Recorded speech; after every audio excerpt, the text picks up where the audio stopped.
Welcome to the AFC East Shakedown on the Mafia Sports Report channel. I'm your host, Tommy.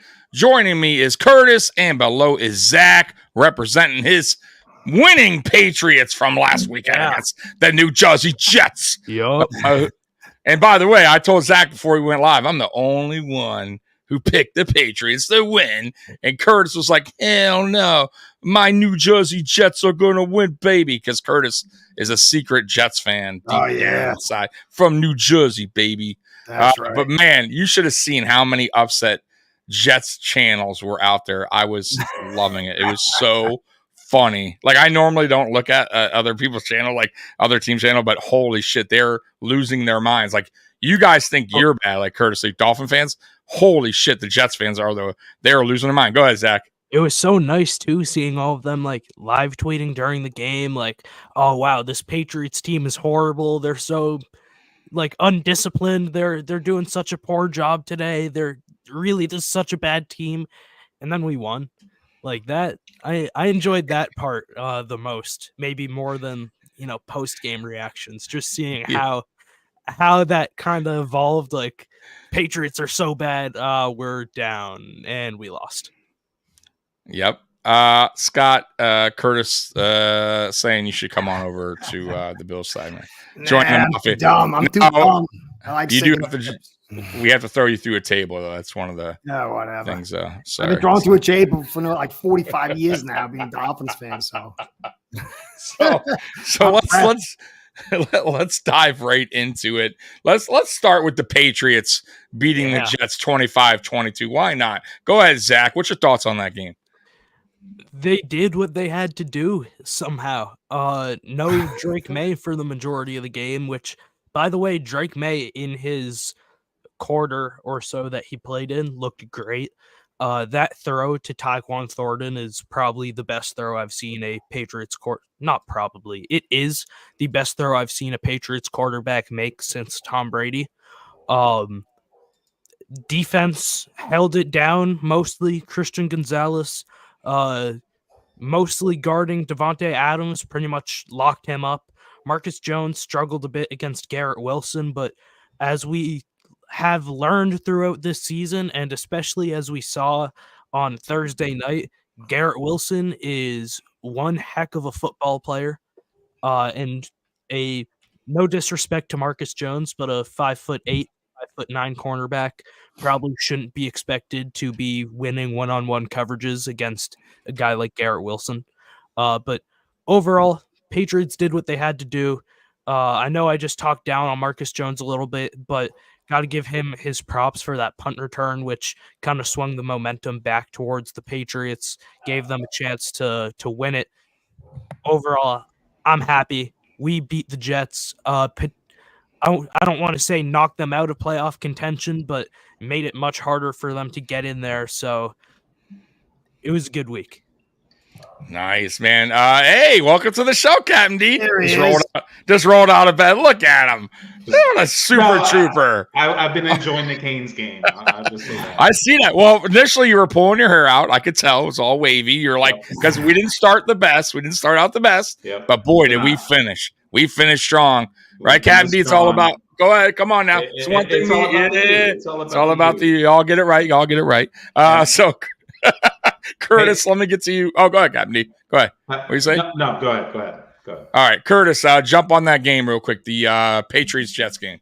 Yeah, I was totally shocked. There's something off. I mean, you could see that offensive line has got talent, but they're just, they just keep screwing up. And this week Vera Tucker went down. I think it was last week or was the week before. Last week he went against the Patriots. He went down. The right guard to the Jets. I think he went down that game. I think he might have, yeah. And I thought someone got injured. Yeah, and they put their rookie tackle at guard this week, and he was terrible. So it's just so bizarre. I mean, it's hard to explain. They have all the talent. You go look at the stats. I mean, yeah, they had 8 penalties. There's some big penalties there. But they are just really out of sync. They won this week, but still, it's I was pretty high on them eventually kind of figuring things out. That offensive line, the left tackle they got from Dallas is underperforming a ton.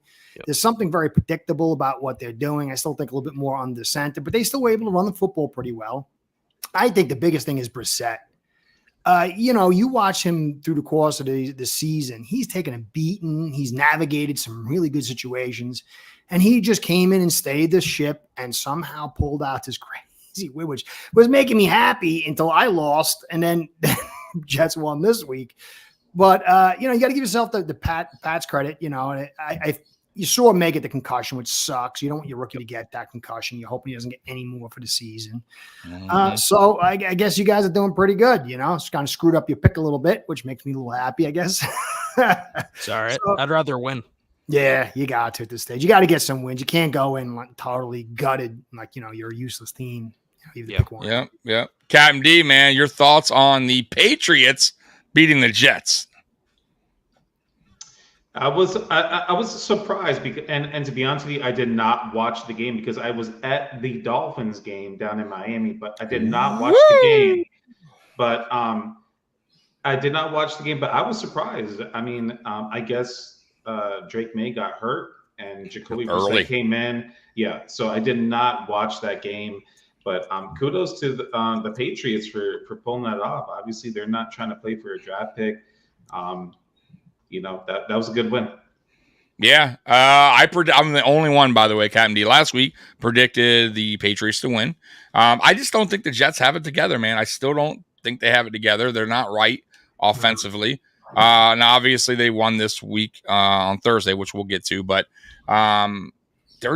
something's not right within that team, within that structure, especially on the offensive side of the things. Their defense also, I don't believe, is the same. They're still good, but remember I called them elite to start the season. I think I will have to change my opinion on that now. I don't think they're elite anymore. I think their run defense is not very good. And I think they are a little different since Salah left on the defensive side of things. So, yeah, man, the Patriots got the job done. Though, if you look at the stats, you wouldn't think, right? May's out. Brissett didn't have this unbelievable game. He had a good drive to finish off the game, which is kind of crazy if you're talking about a really good Jets defense. Well, Brissett made him look bad on that drive. Stevenson, once again, New England just can't seem to run the ball very well, though they carried a lot. 20 carries, 48 yards.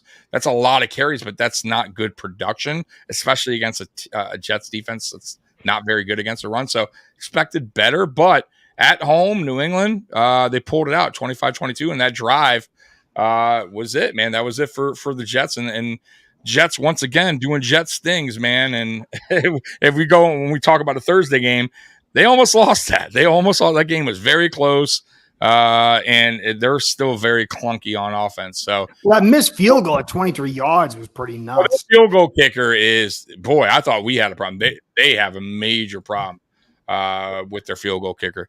Hey, what's going on, Spears? Real quick. I know we talked about this. I didn't see what the extent of Drake May's injury was, but Zach, what are you thinking about that? Because I know that we had touched on that a couple weeks ago about whether to start Drake May or not. So it was a concussion. It was on an illegal hit that somehow wasn't called. He was sliding and he got hit helmet to helmet. He's back this week. He already cleared concussion protocol. It was nothing. It wasn't that bad of a concussion. He kind of finished off the drive, went to the blue 10 and was out for the game. But yeah, he cleared it pretty quickly. So it couldn't have been obviously anything too bad. It didn't look that bad, like in real time. But like I said, man, sometimes that whiplash effect too. Your helmet doesn't necessarily need to hit to have a concussion. That's why I'm concerned about Tua too. Like people think if he just wears the thing on his helmet like that, the Guardian cap. Listen, we got plenty of time for that. I'm just saying, save that talk, because we don't need to do that talk now because there's plenty of it later. How about that? Yeah, whatever. All right, so let's get to the next game, which, why not? Let's go ahead and get to the Cardinals-Dolphins game. Who? Oh yeah, let's get to that game. How did we Cardinals win? Dolphins. Win by that? Yeah, another game I picked. I picked but I think Curtis actually picked the Cardinals to win as well. So we'll start with Curtis first, who picked the Cardinals to win. So go ahead, Curtis.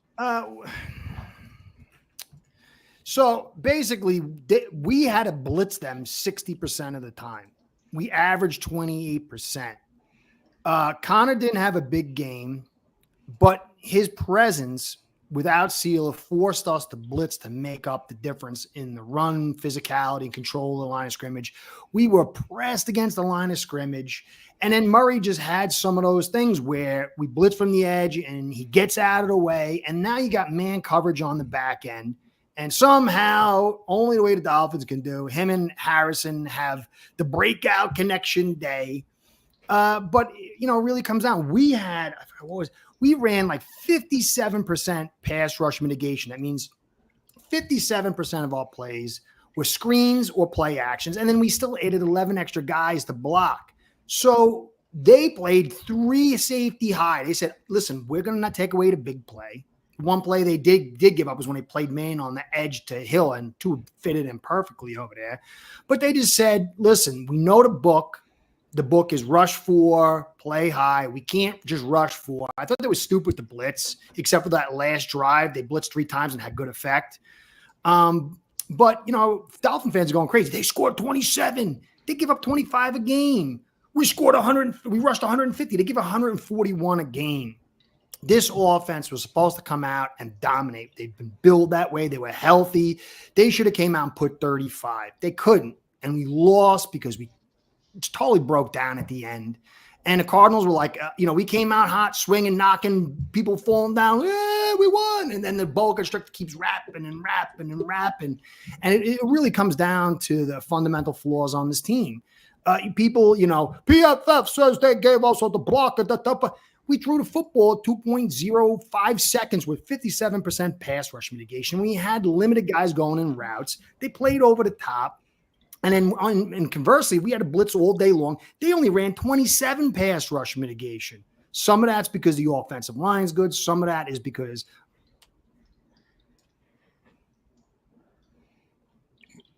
and you're still on mute, and you're still on mute. And you're on mute, and you're on mute, and you're on mute. And Curtis is still talking on mute, and he's still talking on mute. He's talking on mute. He's still talking on mute, and he's still maybe he can't hear us. Yeah, maybe not. And you're on mute, Curtis. He's still on mute. He can hear you. Yeah, well, he's on mute. Captain D. So you realized. Oh, hold on. You're muted on StreamYard too. It shows the little mute symbol on StreamYard. Oh my God. Yeah. Well, Curtis, you're muted, buddy. So we're gonna go to Captain. Just means you talked for too long. That's it. All right. Yeah, All right, go ahead. There's only so much that you can say about the Dolphins before you have to get muted. Right. Hey, there he is. Can you hear me now? Can you hear me? We can hear you now. You're fine. Anyway, what were you saying? Suck on both sides. Hey, go ahead. Heck and me, man. This is how it works out. It's like me and the Dolphins.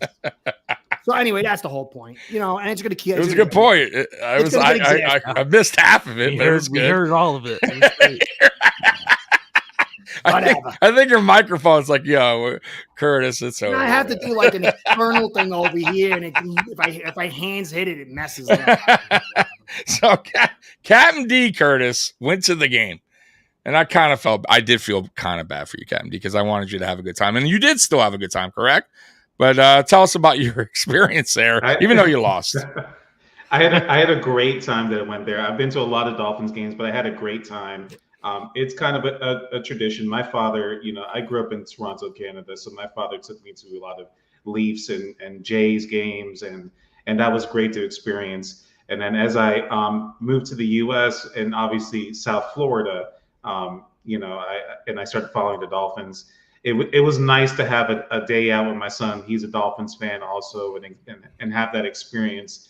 We took pictures by the and what's important is and what was nice is to seeing the history, and I'll touch on that later. And there's so much history and why people are still showing up to the games for the Dolphins. And it was really, really nice to see that statue of Don Shula and the 17-0, and that's a record that is still not broken. That's an amazing record. I was proud of that to share that with my son and see that. And this is, I would say, probably our 5th Dolphins game together that he can appreciate it and understand. So that was awesome. Now back to the game. Five. All right, go ahead. Yep, funny guy, Tommy. Yep. Funny guy. Yep. So that was good. But going on to the game, I felt like the Dolphins were in control the first 3 quarters into the first half, I would say, and then things started to turn. And on the way to the game, I had a conversation with my son, and I was like, it would be funny if Marvin Harrison decided to have his coming out party on this game, and it showed. Kyler Murray and Marvin Harrison Jr. had a coming out party. He looked great. They both looked great. Kyler Murray is this pocket rocket that was moving around, and that's what she said. And the fundamental letdowns that the Dolphins had going on, it just showed, and it came at the worst times, of course. And the points of this game, we got very lucky early on with some fumbles, and we have been a fumbling machine the past 2 games, I would say. So where it counts the most, we fell short to keep this conversation short, and it was tough. But overall, it was a nice game. The weather was great. It was disappointing. All right. I thought the return of Tua went well. I'll be honest with you. I didn't think there's going to be some rust there, but I thought he did overall. I thought 28-38, 234. It wasn't bad. No interceptions, 1 touchdown. Your run game got going. A-Chain 97 yards. That's good. Hill 72, Waddle 45. They could do better. Your problem was $50 million a year. If you better get to more 115 yards, they could do a lot better. Exactly. And what's weird? Like, so this week they're calling Tua salty Tua. Did you guys hear that? Because he's telling fans to go eat. Fans. Yeah, there's eating potato chips. They need to just do what they do best, just eat their potato chips. Well, I'm going to say that for my rant. I'm going to say that for my rant. That's going to be my. And then I guess he'll say more of a blocker. So there's definitely issues going on in Miami right now. And I don't know if that has to do with the coaching. McDaniel kind of losing his players in a way too. I think in a way the respect level is gone. I think he tried to be chummy with them, try to be an only players coach, is cool coach. And I think he's totally lost respect, or really they don't respect him. One or the other. Like something's going on there with the coaching and the players. And now, you could kind of see it turning on him. And I don't think that was probably what he wanted in the beginning, where he was trying to be cool with the players and chummy. And I think it's backfiring on him now, especially when Hill is coming out saying, I'm just a blocker, or the reference that he just blocks now. That is definitely a shot as the OC or McDaniel, one or the other. But either way, I thought you guys looked better. Obviously, you guys are starting quarterback, and you should. I did pick you to lose this game because the Cardinals are a tricky team at times. If you cannot contain Kyle Murray, he will find someone open. He does have a good arm. He can move, and that was the problem. You guys could not get the Murray. Murray scrambled around, balled a lot of time, and made plays when it needed. And your defense, for some reason, which has been playing pretty well, I thought, up until this point. I mean, not great, but I thought they were decent. I thought, man, this game, they had a rough stretch at the end there. The Cardinals just did what they wanted down the last 2 series. So, yeah, bad ending for the Dolphins, not the way you want it to be if you're a Dolphin fan. But, man, I don't know. I don't know what to tell you guys, but it's not going good. I did think that I thought McDaniel would be fired. I really did. If you guys lost that game, I was wrong. They just signed him to an extension. Yeah, I was wrong. So clearly, but there's a problem going on there. That's all sporty chess. With the new thing is that we're tanking for the pick. That's why they built the team this way. They're tanking for the pick. It's part of the plan. We just need to wait now 4 more years, and then we'll see how the plan plays out. Yeah, that makes sense. We got a question from Scott. We got actually 2 questions. So we'll start with the first one from Scott, and this goes for both the Curtis and Captain D. So Captain D and Curtis, honest question: do you cringe when Tua gets hit? I guess either one can answer that. I just answered it. So yes, that's a yes. I would say abso-fucking-lutely. I'm sorry, I just have to say that. Is yes, absolutely 100% that, especially in the Arizona game when he ran. And by the way, that corner that was that was the defender at the time. So he let up. He totally let up, and it was astonishing to see him. There's a lot of levels I can talk about this right now, but I'm sure you'll get to it. The attitude that Tua has had coming back, and I get it. There's a lot of pressure right now. There's a lot of results that the fan base wants, and of course that's fair. But there's a lot of attitude there, and there's a lot to go over and talk about. But even with that play at the Arizona game, running, yes, absolutely. You're in your seat thinking that this can happen again. Curtis, what do you think? Another question from Scott. Do you guys really like McDaniel? Man, he's different, and I'm using nice words. I guess we'll go with Curtis first, and then you, Captain D, after. I'm sure he's a decent enough guy, but he's just not my style. He's got the shoes on, the fancy sneakers with the little tassels on it, and that's not how. I mean, Dolphin fans were gassed up to say Flores was like the Antichrist, and so they had to get the exact opposite, and then told everybody, "This is how I want to be treated. It's football, man." No. I mean, I don't like him as a head coach. I don't think he's going to last. I don't think he's a great OC. He had a nice scheme. He had unbelievable talent. He put a nice little scheme together, but it was quickly figured out. He doesn't adapt really well. And yeah, some of those conversations are like, the press conferences. I mean, it just your team takes on the identity of your coaches. He is the identity, scatterbrained all over the place. Nice enough guy.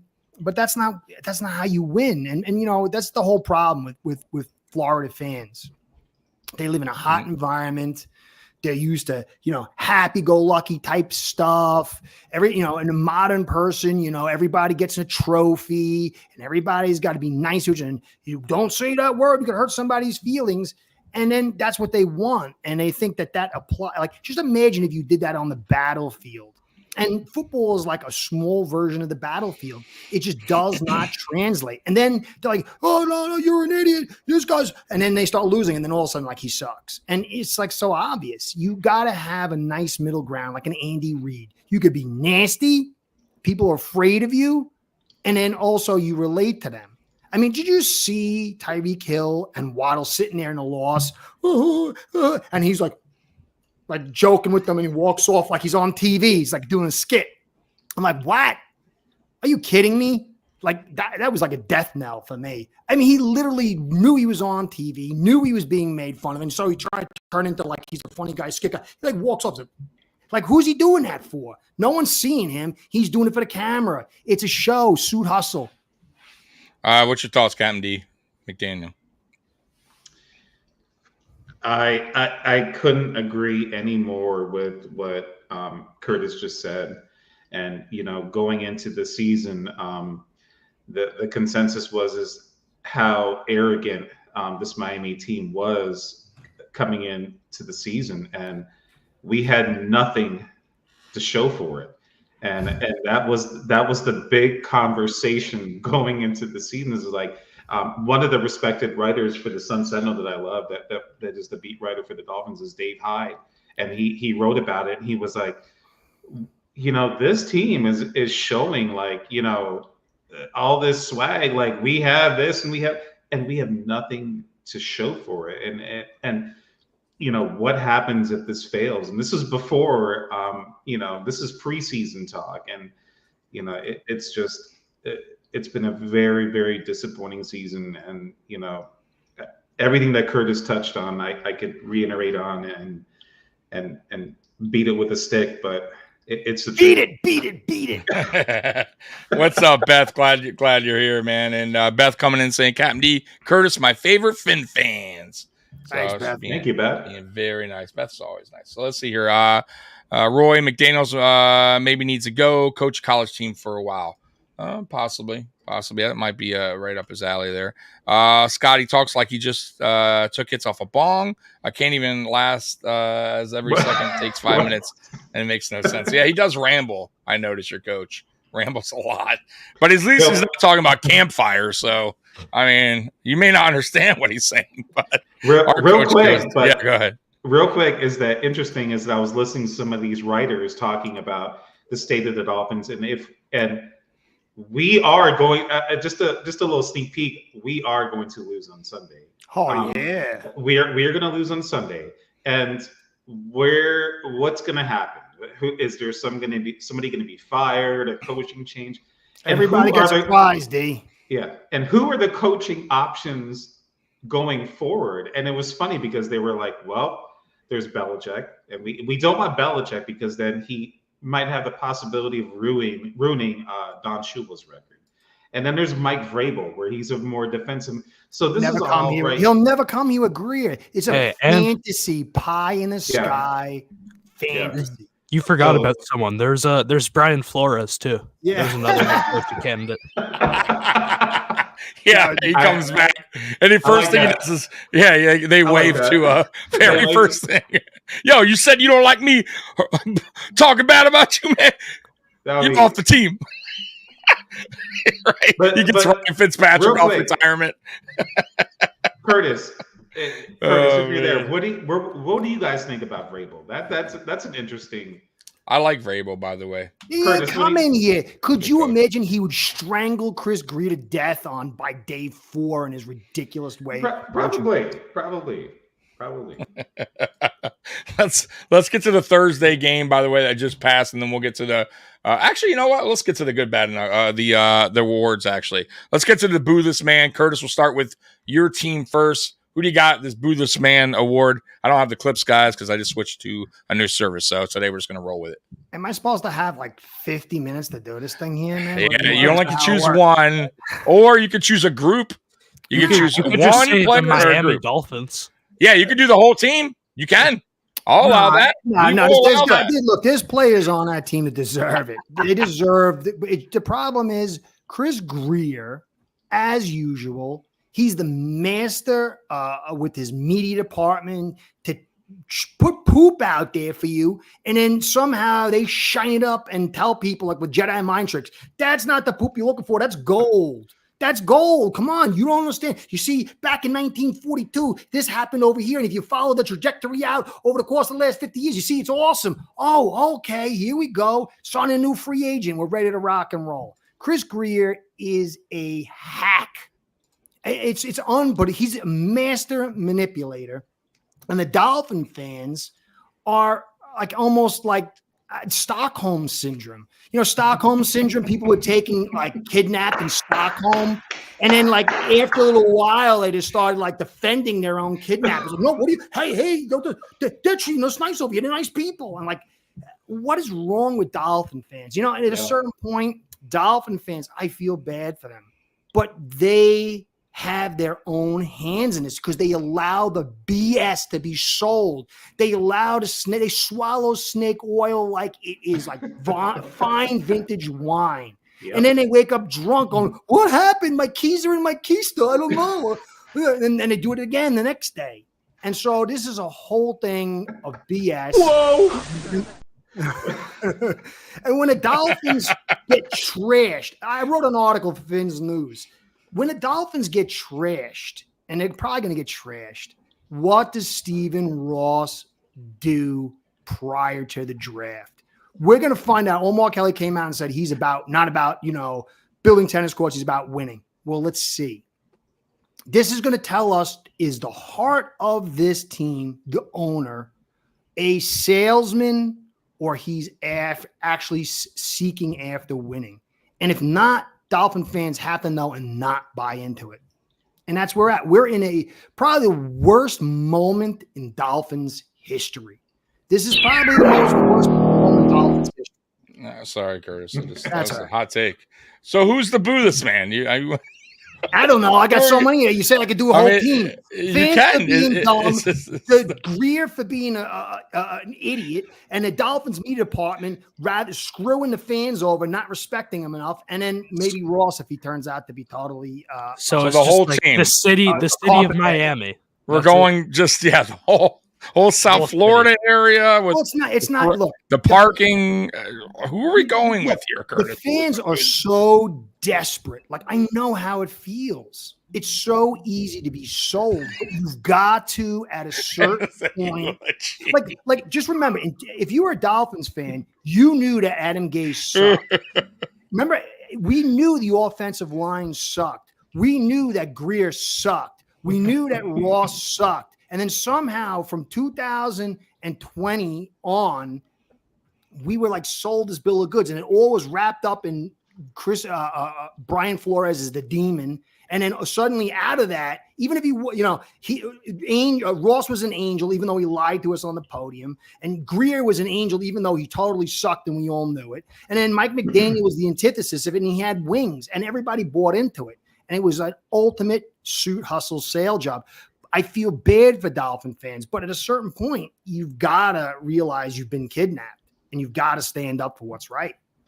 So, least on the fans, most on Ross and the media department and Chris Greer. Fans, so we got the media department. I'm not done. If they accept us getting blown out against the Bills, and then we don't trade any assets, and we come back with Greer and McDaniel and commentators. If everything's the same and people buy into that, then they're totally gone. Strength and conditioning coaches. Okay, Whatever. so I'm just the whole thing. I don't know. That's what I got. Oh man. Boo. The equipment manager. All right, so it's everybody. Whatever. They suck. Yeah, too. the jockstrap guys. It's everybody. All right, Captain D. Do you have? Do you agree with Curtis? Is it everybody? I agree. I 1,000% agree with Curtis on this. I'm gonna go a little more. My boo this man though is gonna be to he had a when I was there and before he ran out the tunnel and they had the photographers there and they were flashing it was the great return. It was like, and I'm sitting there like, okay, let's see how this is gonna go. But the turnover late that caused the safety. And you can put that on Aaron Brewer, or you can put it on Tua. But the comments that were made after that you touched on is just unacceptable as a leader. You're a leader. You're supposed to be a leader of this team. And when you make comments like that, and Mr. Ross has made that commitment to you in the Dolphins organization. And before, even in the offseason, in the preseason, with the show me the money, running out there, and it was a dare, it just rubs me as very, very douchebag. Whoa! I'm sorry. Yeah. It does. There's no reason for that. What about the other players who are waiting for that contract? Javon Holland, other players. Even the fans who are sitting in the stands in the preseason who are paying to see these practices, and you're out there, show me the money, and then you make a key mistake. I mean, buddy, you're here and you're getting paid for that money to make plays, regardless. I haven't seen the breakdown of the plays of that play, but boo this man. The last time the Dolphins played the Cardinals, Tua showed out. He looked great. It was the coming out party his rookie season. That game looked great, but this game, it was just a lot of mistakes, and I'm going to boo Tua for that. I'm sorry. Man, you better – if Tua was listening, you know what he would tell you right now.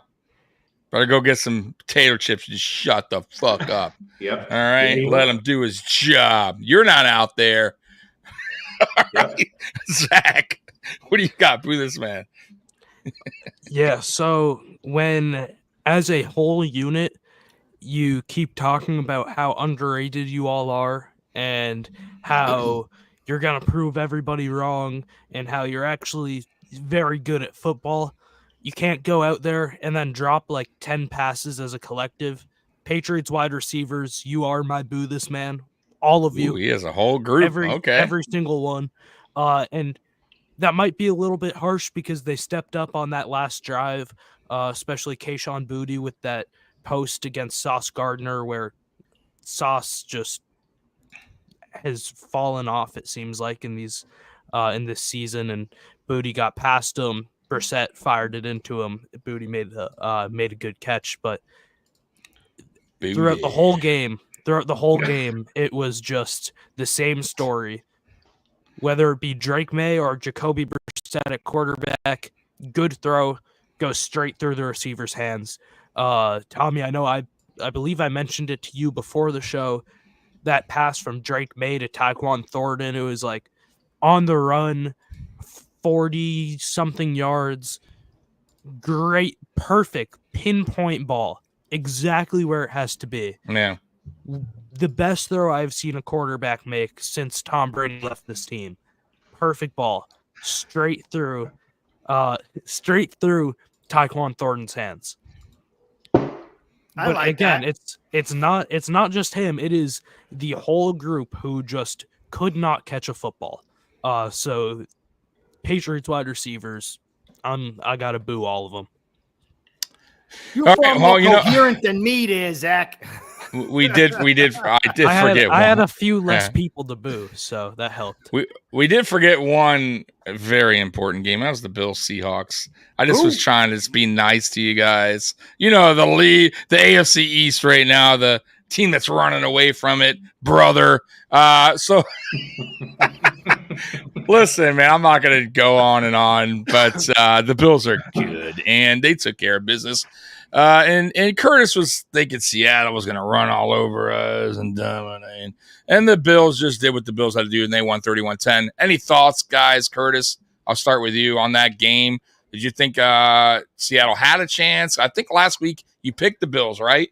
I believe you did, but you said it would be a closer game. Yeah, I think it was 31-17 or something. Okay, so you were sort of close. So anything in that game to surprise you, or you're just starting to really understand what a good team is all about now? Well, I understand how good the Bills are because I designed their offense 3 years ago, and so that's right. I forgot about that. I forgot about that. We did find that in. It finally got through. Team just listened to me 3 years ago. You might have been winning earlier, and I forgot about that. But, whatever. Let's not get center, play action, run the ball.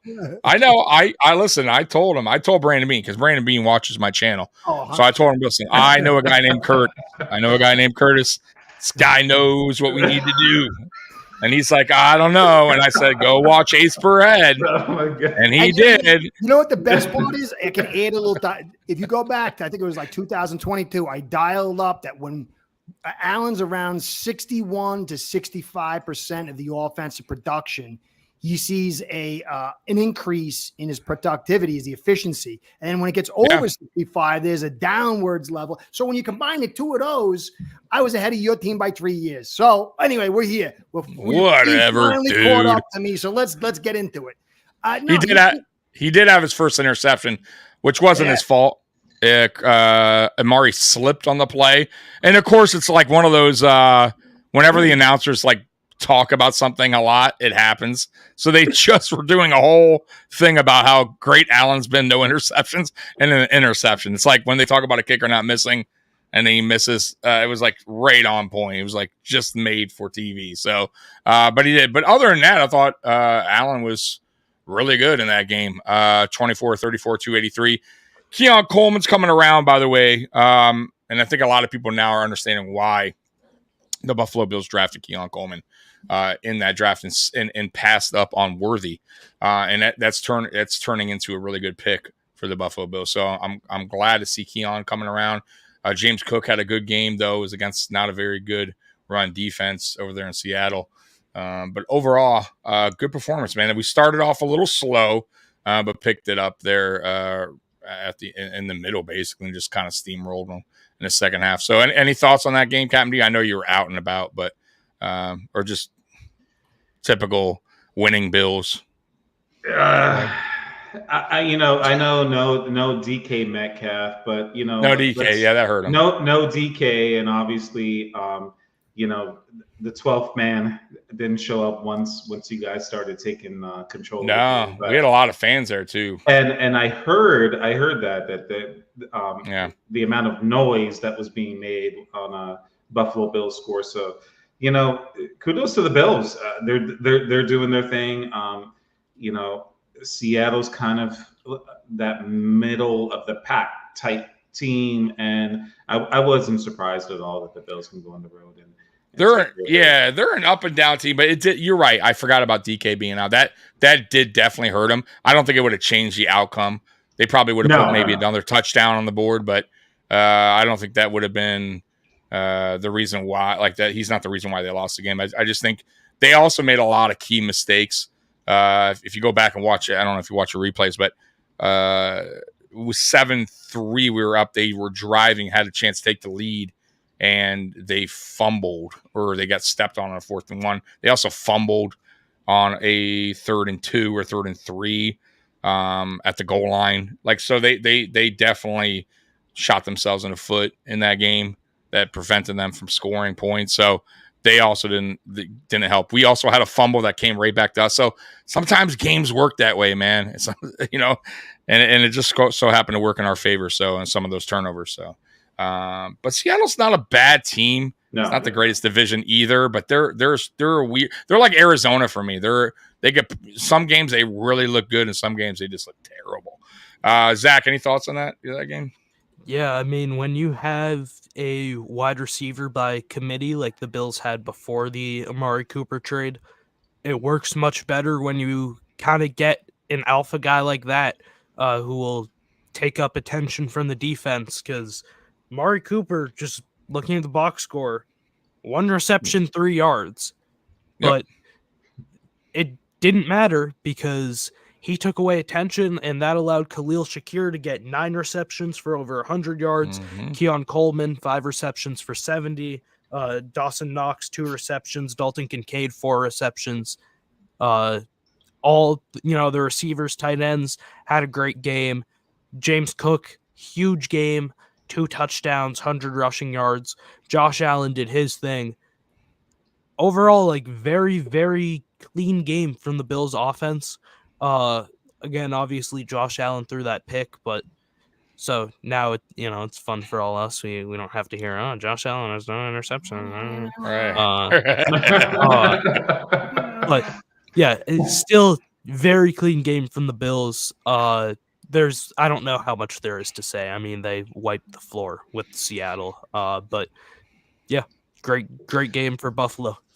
You're right about Cooper, by the way, too. Like it already is going to show you what how much attention he brings from defenses that are clearing up other receivers to make plays. Like Dawson Knox had I don't know, it was like a 35, 40-yard pass because they were paying attention to Cooper in the flat. So, I mean, it does go to show you that having a key guy, a real true one, let's say, does kind of matter because it keeps the defense honest. And they have to really play that guy. Though, I will say this, though. Khalil Shakir is damn fucking good. Like, that dude is really, really good. He's only going to get better. He's a really good slot. And man, and he's not 100% either. He's playing on a high ankle sprain. So, still pull those yards. So, I was proud of him this year. And I'm glad that was a good draft pick by Brandon, being a late draft pick. So, all right, boo this man. God, I guess the announcers for fucking talking about the interception and fucking happened.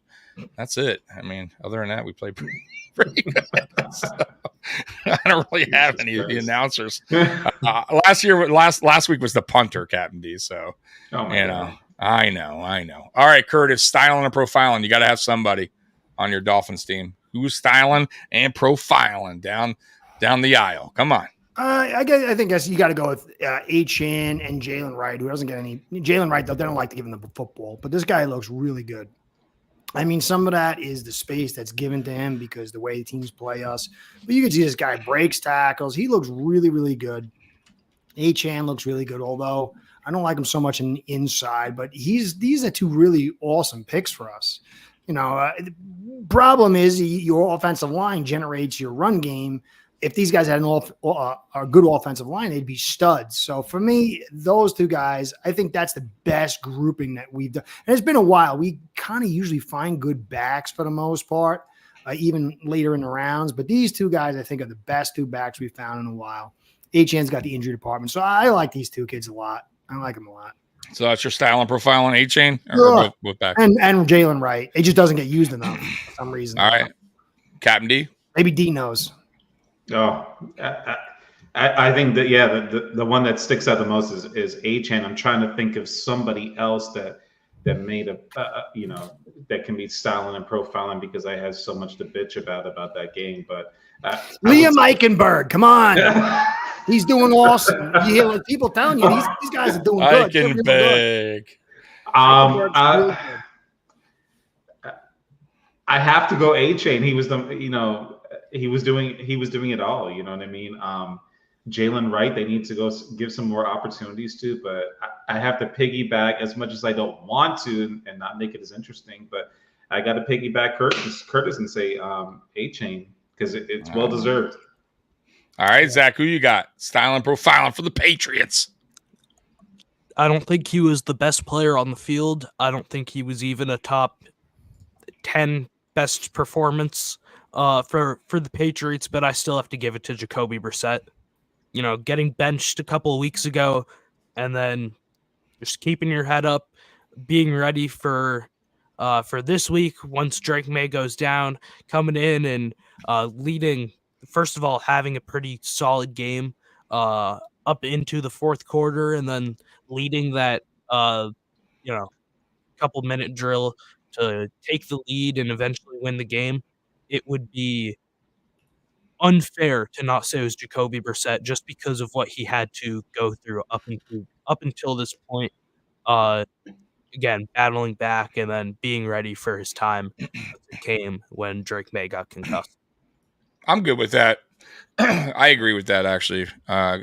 They are still a really good defense, a pass defense. So for him to do what he did, drive down the field, get basically a game-winning drive. So yeah, I'm cool with that. And anybody have what's up with that? Anybody have one for this week that you saw that you were like? To talk about my Dolphins, man.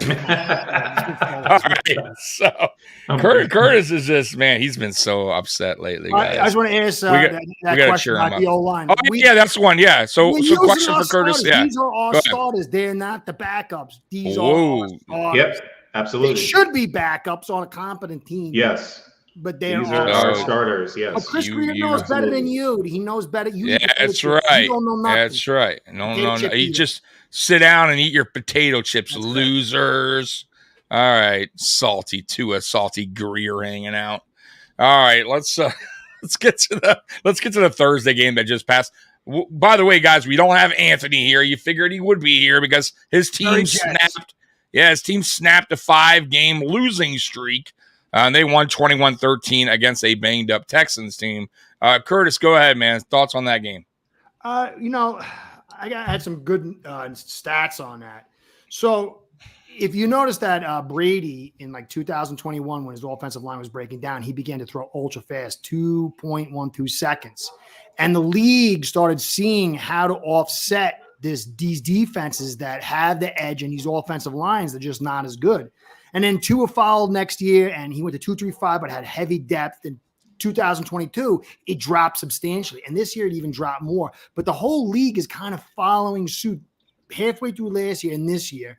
And so Rodgers had 1.99 throw time when he was clean, which was insane. His average depth of target was 4.5 yards. He was blitzed 41% of the time, but they only had pressure rate of 29%.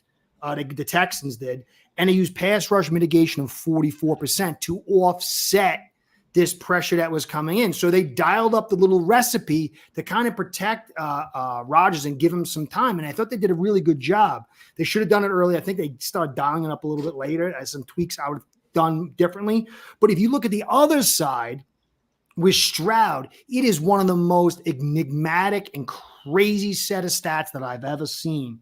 His clean time to throw was only 44%, and it was 3.7 seconds. That's insane. It took him 3.7 seconds in clean time to throw to find somebody and to throw it, and it was only 44% of the time. His average depth of target was 15.2. He was pressured 33 times. It's insane. And it was really the tackles did their job. The center did their job. It was the two guards collapsing. But they were only blitzed 23% of the time and had 55.6 pressure rating. If you check the blitz rate and the pressure rate, if the defense is doing good, it's about even. And if the offense wins a little bit less or severely less, but when you get double the pressure rate on your blitz, that is mind-blowing. But here's the crazy part. And this shows to me that maybe this offensive staff that they have are like kind of like high or something. The pass rush mitigation was only 17.8%.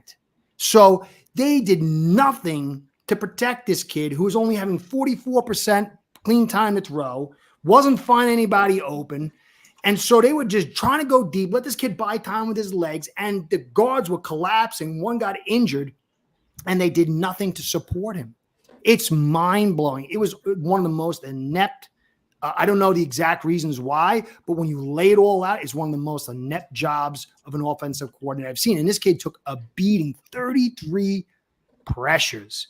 And so, it's very clear that the Jets, I thought they were going to win. I said last week, I thought they were going to win last week, but I said, this is a team they could beat. They were home, and they were blowing those guards back like they were on skates. So the Jets did a phenomenal job as far as pulling it together. There's still something going wrong clunky there because they struggled to get this win.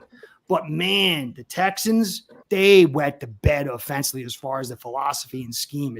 I got to go back and actually look it over because I was so blown away by what I saw. So, yeah, they won. The Jets won, but they got major issues that they got to resolve. And the Texans, I think the Texans could be in a very bad place. Zach, what's your thoughts on that game? Yeah, I'm not really going to give the Jets a ton of credit for a Thursday night win against a team that has been struggling. The Texans really seem to be lost.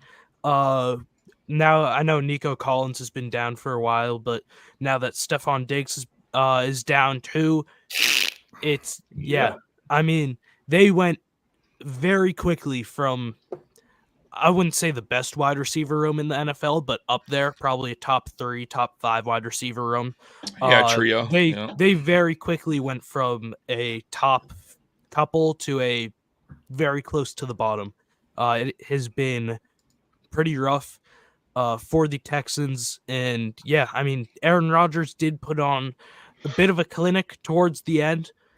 Feels like he kind of found his groove, but Stella got his groove back. Yeah, I mean, it's gonna happen. He's gonna have those games. He is still Aaron Rodgers, but he's not the Aaron Rodgers. Yeah, he's still going to have moments where he kind of snaps into it, and he remembers that like once upon a time he was a good quarterback. But at this point in his career, it is probably going to be more bad than good. I think that's going to kind of prevent them from winning a lot of games, and that's what we've seen in the 5 games before that, however many losses they had in a row. But yeah, we're going to see a lot of losses. I still think that from the Jets. Don't think that they're really back. Just there's so much wrong with that team, and even though they did get a decent win against the Texans, they have to come out stronger or else they're going to get killed by some actual good football teams. Agree. Cam D, what are your thoughts on the Jets finally snapping their losing streak? Oh, man. Real quick, Zach, the best wide receiver group in the AFC is the Miami Dolphins. I'll just say that real quick. That is the best. I don't disagree. I'm joking. Or at least that's a hot take. But I'm saying one of the best, not necessarily the best. I get it. On paper, we're phenomenal. Oh, yeah, on paper. Yeah, I was just poking fun there. But, I'm going to agree a little bit with Zach. The Jets against some elite teams, they're going to struggle. But they do have some very, very nice pieces that they have. And they're going to give the Dolphins fits going when we do meet them very soon, because they are very, very good on the front line, and I'm talking about the offensive line and the defensive line. And they've got obviously some additions that they have with Devontae Adams at wide receiver. They can do some good things. I was a little bit surprised, even though the Texans had some injuries on their side, but the defense showed up, and the Jets were able to make more plays. Obviously, that play by Garrett Wilson, that was a big, impactful play with the one-handed catch, and it kind of had the momentum turning their way, being at home for the Jets. So, someone explain to me how that was a catch? His shin because hit. when you're when your shin hit the ground. So it counts as 2 feet. Yeah, okay. Your hip, shin, knee. So you're in. It counts as 2 feet. Yeah, gotcha. Yeah, man. Look, man. The Jets are the Jets, man. I'm glad for Fireman Ed. He got back on the screen. Congrats, Fireman Ed. Back on the screen. Yeah, I guess he got back on the screen. Other than that, look, man. They snapped their 5-game losing streak, and for me, as a Bills fan, it was a win-win. Because if they lose, okay, whatever. It just gets us a bigger lead in the East. If they win, it hits us. It jumps us ahead of the Texans. So really, for Bills fans looking at that game, it didn't matter. It was a win-win either way. But look, man, Aaron Rodgers, like Zach said, he's up and down this year. He's definitely not the Hall of Fame Aaron Rodgers. We know that, and I'm sure most Jets fans are realizing that now. But the Texans were banged up big time. That's what she said. And look, man, they're missing a lot of key weapons on there, and it was a close game up until the very end, pretty much. When they made some big mistakes, their kicker cost them the game. The Texans' field goal kicker really hurt them, because if he makes that simple field goal when they're driving, all they had to do was go for a 2-point conversion there instead of a field goal there at the end, and they could have potentially tied the game. So he missed 2 field goals in that game, which I think really hurt them in that game, and momentum is everything. And I even said in that game, watch, because he made the field goal. There was a penalty on the Jets, 15 yards. And I said, watch, he's going to miss the field goal when they and he sure enough, and it was 27-yard? He can't do that. And I mean, look, man, same thing with the Jets kicker. He missing field goals left and right. Also, the receiver, I believe he's a receiver for the Jets, dropped the ball before he went into the end zone. Corley, which was unbelievable. That was Corley was something. I didn't have the game on at that point, and I was on my phone, and nothing against Connor Hughes. He's a very good reporter for the New York Jets, and I have his Twitter notifications on. But I just see him tweet like, need to get Malachi Corley the ball more. What a great touchdown. That's what happens when you get your playmakers the ball. And then I see it followed up by like 5 tweet notifications from Patriots reporters that just say, he Deshaun Jacksoned it. He dropped the ball before the goal line, like all separate tweets. Wow. And I had to screenshot it because I found that hilarious.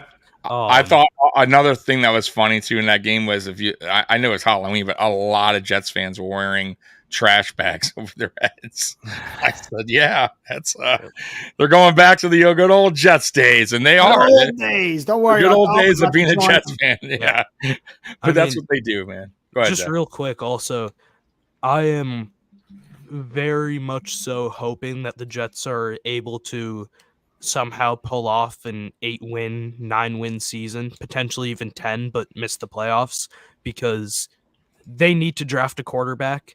And if they are at pick 15, it's going to be much more difficult for them to find a good one than the way that they are trending currently. So I'm not mad about the Jets winning, because it seems that the playoffs are pretty, it's not completely out of the picture, but I would be shocked if they're able to make it at this point.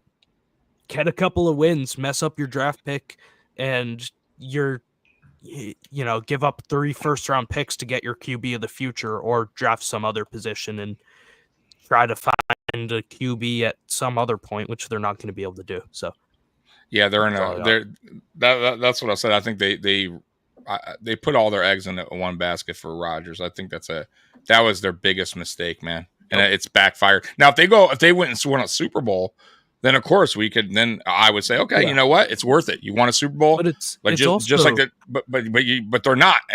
I mean, but it's also partially because they still somehow believed in Zach Wilson and thought that, well, if we get Aaron Rodgers in here and we have Aaron Rodgers mentoring Zach Wilson, then we're going to get 3 years of Super Bowl contention with Aaron Rodgers. And then for the next 15 years, Zach Wilson will be a dog because Aaron Rodgers was there to teach him how to play football. Yeah. Neither of those things are happening. You got a good point. I forgot all about that. You're right, because when he first got there, I remember, you're right. Aaron Rodgers was hyping him up a little bit too, talking about him like that. You're right. That was probably the plan, because I remember Aaron Rodgers talking highly of Zach Wilson. Yeah, he just needs to do, I'm going to help. And boy, that quickly changed. Changed. And yeah, man. So anyways, let's move on to the game this week. And that is the Patriots versus the Titans. We'll start with you first, Zach. Go ahead, Patriots, Titans. Yep. So Drake May is going to be active. He made the trip over to Tennessee. He's expected to play. Cleared concussion protocol in 5 days, 6 days. And sorry, I wanted to read that for a second. Yeah, probably. But sorry. Titans are not that great of a football team. They do have, I believe, Mason Rudolph is expected to start. Will Levis, I think, is still dealing with his injury, which, I mean, you say that, but I think that is a somewhat significantly better option than Will Levis. So I don't know, Zach. I've seen them both. They're so bad. Yeah, bad too. You're not wrong about that. They are both very bad. You know what's weird, though? Oh, sorry to cut you off. About Rudolph. He starts games off decent. He starts drives scoring. He looks okay. You're like, oh, watch out for Rudolph. And then, of course, Rudolph turns into Rudolph. Go ahead, Zach. But, I mean, Will Levis doesn't start off good. And he doesn't Levis either. Levis fell off, though. He didn't. Yeah. He was not that bad his rookie year. I didn't think. I think they saw something in the kid. But you're right. I don't know what happened here, too. But go ahead, Zach. Sorry, keep going. But, yeah, I mean, the Titans are not a good football team. Not to say that the Patriots are, because quite honestly, they're not, and we've seen that this season. But I think they're going to be able to build off of last week a little bit, and that was a pretty tough win against a team that killed them earlier in the season. Won by I forget the exact score, but won by 3 touchdowns, and the Patriots bounced back and they won this past week. I think they're going to build off of it. I have them winning 20-10 against the Titans. I just don't think that Titans offense is good enough to really do anything, especially now that DeAndre Hopkins is gone. I know he is not the DeAndre Hopkins anymore, but he's still a pretty good receiver. Calvin Ridley had a good week last week, but he's going up against Gonzo, so he's going to be non-existent. He's not going to be a factor in this game because he's going up against a cornerback who is not going to let him do anything. Not a battle of backups anymore, though. May's going to be playing. That's right, Roy. That's right. But, yeah, so I do think the Patriots are going to win this. I think Drake May is a very good quarterback who already this early in his career, I think that he's going to be able to lead the Patriots offense a little bit, put some points on the board. And I just don't see anything out of the Titans offense that makes me think that the Patriots are going to let up enough points to lose this game. What do you got? Points? 2010. 2010? Nice. 2010. Okay. Captain D, what you got, man? Oh my God. Well, this is, if you're a Patriots fan, obviously they're starting with Drake May.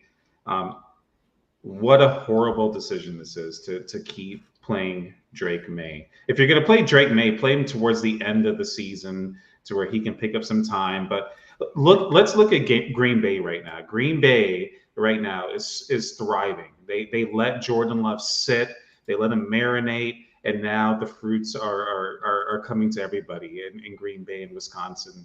Big game, Green Bay and not Detroit. so much this year. I mean, they lost Jordan Love.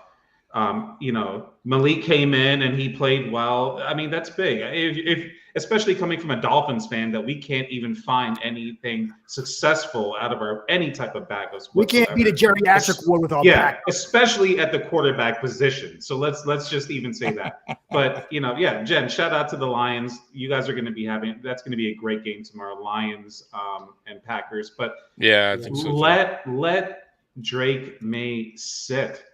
You signed Jacoby Brissett for a reason. For take an ass whooping. An ass whooping. He's got leadership, and he's getting paid for that. He's getting compensated for that. Get out there, take it. Let Drake May marinate and come back and figure this out. The Patriots are not, and no offense, Zach, but they are not really they're not ruffling much feathers this year. Let's be honest. You know what I mean? So why not let him sit and learn this thing and take time? And I just think it's a very irresponsible decision for the Patriots to start Drake May. There's no rush this season for it to happen, except to appease fan base and ownership.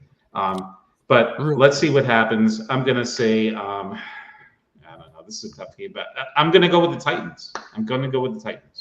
Whoa, what's the score? I'm going to say 14-6 Titans. Okay. I'm gonna listen, man. Go ahead, Zach. You want to counter off that, if I may? Drake May. That was. I like that. I like that. Captain D. Let me just say this first. Weeks 1, 2, 3, 4, 5. I agreed with you fully. I guess that probably. I don't know. It's too early to tell. But Roy is saying it's too early to tell. With the Drake May situation, first few weeks of the season, really up until his first game, I fully agreed with you entirely.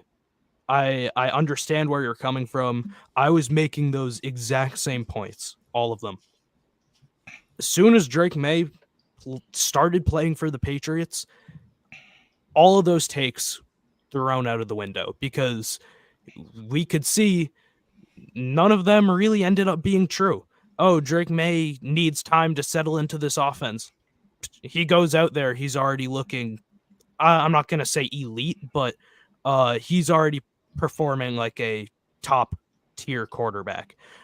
Drake May, he's too raw of a prospect. He really needs time to develop and sit on the bench and give him that Jordan Love treatment. He might even need, 2 full seasons. Goes out there again, performing like a top quarterback. I know that those, their injuries might happen, and in that case, that does stink. But when he got hit, up until that concussion, it was get right back up. He was taking hard hits. He could take them. It didn't matter. The concussion only happened because of a dirty hit that was helmet to helmet as he was sliding. That is completely out of his control. I would not determine his full season based off of one, again, dirty hit that is not going to happen all that often. So, again, Captain D, I agreed with you fully and was making those same points up until he started playing. And then that's kind of when I realized, he does not need this time to sit. This kid is actually legit. He can ball. He does not need time because he is already settled in and making the most out of what is a very, very poor situation. Yeah. Well, yeah. I'll go back to the game. Look, man. So here's the deal on that too. On speaking of May, I'm with you, Zach, and Captain D in the beginning. I thought the same thing, and I thought really mainly it wasn't so much about him just kind of chilling and learning. It was more about your offensive line and how bad they were getting beat and how much punishment Brissett was taking. I didn't feel like it was necessary. Plus, you are in a rebuild year. And losing really is winning right now for you guys if you continue to lose, because you want to build from the draft, and you have a lot of money in free agency as well. So, like, you're not going anywhere if you win more games under, even if you started May. Like, it wouldn't make sense to me. But also getting his feet wet, understanding the offense more, it didn't hurt either. Yeah. Once he got in there, it seemed like he seemed like the game wasn't so fast for him. He also put up yards against decent defenses. So I still would say this: the only way this backfires is if he does really get hurt at some point of the season. That's when I think Patriots fans will go, fuck, like, what were we thinking? Other than that, if you last the season, everything good to go, no big time injuries, then yeah, it was good. I will say this though. I know you don't want to lose. No fans wants their teams to lose, but at the same time, like I said, losing is really winning, I feel like, for a rebuild team. And I'm not saying tank or anything like that, but I don't think I'd be upset. Like, I obviously want your team to win, but I wouldn't be upset with losses either. You know what I mean? Yeah. So go ahead. Just real quick again, two things. And Tommy, I again, similar to Captain D, I want to say, like, for the most part, I do agree with you. With the offensive line, it was very, very bad.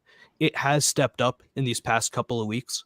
So that's at least something that's somewhat not promising, but they don't look like the worst offensive line in the NFL anymore. And then with the losing is better. Again, I do understand that. Like, I know this team is not built to win right now. This team will benefit from a higher pick, but nobody in the organization, whether it be specifically in the case of the Patriots or any other team throughout any professional sport, nobody is trying to lose, because except if you're the Dolphins. Yeah, well, maybe. Right. But the players' jobs are on the line. If they perform poorly, they're going to be out the door. Coaches' jobs are on the line. If they coach poorly, they're going to be out the door. GMs, executives, this, that, and the other. Nobody is trying to lose, which is why, although I do agree, like, losing right now for the Patriots is probably more beneficial. Not even probably. It is more beneficial than winning. It doesn't really matter, because Gerard Mayo is not trying to lose games. He's trying to win them. Drake May is not trying to lose games. He's trying to win them. Even if losing is the difference between getting, or I guess winning is the difference between getting Travis Hunter and getting some other receiver or offensive lineman who isn't as good, it does not matter to them. Winning is their number one priority, even if they're not really built to do so. Well, yeah, I mean, yeah, there's no real coach is trying to go. I get that. I'm not saying purposely go out there and lose. I'm just saying, I think you losing games is not hurting you in the long run, especially this season, because you're not going anywhere. It's my point. And I don't think your coaches, if this was a losing season, which it will be, I don't think your coaches are on the hot seat, because I think your owner understands, one, it's a rebuild year. Totally. You just got rid of the best coach ever in football, or up there, right? Yep. So there's no way the owner would be like, nope, not the guy. I would be shocked after one season, understanding that he's brand new quarterback, got thrown in there. Brissett didn't work out as far as starting or how we wanted it, but we got all this money now. We're just going to toss the vision away, get rid of the coach. Like, I don't see that happening. The only thing I would say is, like, go back and look at some of the younger rookies that had bad season. Peyton Manning was like 1 win that year, and then they build around him. That's how you should do it. And they didn't fire their coach. You know what I mean? So I don't see that happening. I just like I said, man, if I'm Patriots fans, yeah, you want to win, but losing isn't the worst thing in the world either. You know what I mean? Yeah. Because you're going to want your draft picks. You're going to want your draft capital. You're going to want to build around May. Because right now, this is not the team moving forward. You know that, and we all know that, right? Like, outside looking in, like, you got a lot of work to do in New England. So, but anyways, going back on this game, Titans are terrible. By the way, Rudolph, I know you think he's a little better. He's not much better. As far as completion percentage, 58.9 to Levis 66.4. So trust me, That's not good. 2 touchdowns, 3 interceptions. He's bad. 69.9 rating.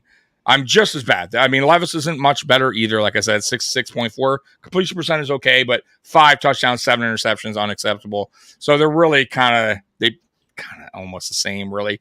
You're getting the same kind of guy, I guess. Tennessee's defense is pretty good, but they got some players missing, I believe, in that game. I don't know if Simmons is playing or not in that game.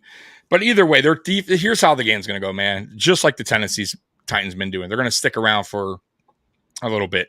Probably the first half is going to be a little bit close. Your defense, it's going to be an ugly game. I think you guys pull away at the end. I'll say Patriots 17-14 Patriots. It's going to be a low scoring kind of game. Maybe even 16-13, something like that. But I don't see this like either. I don't see either team scoring a high amount of points or being a blowout for either team. Curtis, what's your thoughts on this game? I think you guys pretty much summed up a lot of what I was saying. I think the issue is Simmons and Sweat on the interior. They can if they get a lot of pressure inside, it could be dangerous. And I think May's doing fine. I don't think there's any reason not to play a guy if he's struggling when he's a rookie. It's just, like you said, the injury factor. Man. You look at Brissett, the amount of beatings that he took, and you see how he would get up like herky-jerky. I mean, he was getting hammered. So you just don't want May to get damaged. And if he doesn't, that's fine. It all works out. But this is really like a zero-sum total here. It's either like he's going to be not injured seriously and it's a total win, or he's going to be injured seriously and it's a total loss. So you can't really tell at the end. I just thought maybe like towards the end of the year, because you've reached a point where you can't pull him out now that he's starting so much, and then the abuse is greater. So like maybe if you'd started him a little bit later and let him run 7, 8, 9 games in a row, the abuse would have been contained. But now, because he started so early, there's just a broad set of opportunities for him to be abused. I think they win this week, 17-10. Titans are bad. I think Boyd is going to be out. He's questionable.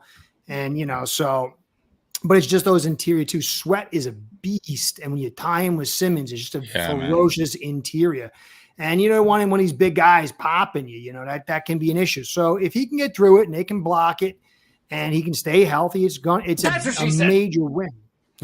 Sorry. Because if you look at like Peyton Manning and all these other guys, they were protected, and so that's really what it comes down to. I mean, look at Burrow. How Burrow is awesome, but he's so abused by now.